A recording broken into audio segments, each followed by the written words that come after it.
22 জন পোশাক শ্রমিক আজকে সকালে আমাদের ইমার্জেন্সি কালিয়াকৈর উপজেলা স্বাস্থ্য কমপ্লেক্সের ইমার্জেন্সিতে এসেছেন।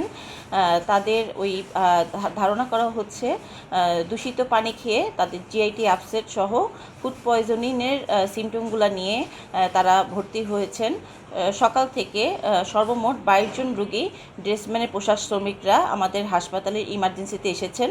তো তার মধ্যে 19 জন ইনডোরে ভর্তি হয়েছে এবং 3 জন রোগী তাদের জটিলতার জন্য আনকনসাস ছিল, তাদেরকে 72 ঘন্টা ময়েশ্চার লক সমৃদ্ধ লিলি বডি ওয়াশ শিয়া বাটারের গুডনেস স্কিন রিপেয়ার করে রাখে সফট ও গ্লোয়িং। আমরা অন্য উন্নত সেন্টারে রেফার করেছি।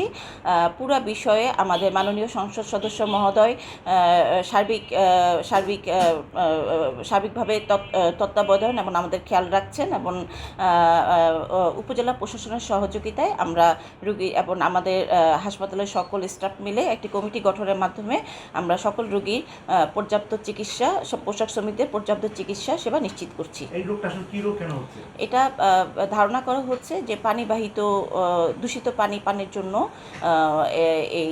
এই ফুড পয়জনিং বিষয়টি দেখা যাচ্ছে এবং সেক্ষেত্রে আমরা ওই ফ্যাক্টরির পানি স্যাম্পল কালেক্ট করে অ্যানালাইসিস করার জন্য পাঠিয়েছি। 72 ঘন্টা ময়েশ্চার লক সমৃদ্ধ লিলি বডি ওয়াশ শিয়া বাটারের গুডনেস স্কিন রিপেয়ার করে রাখে সফট ও গ্লোয়িং।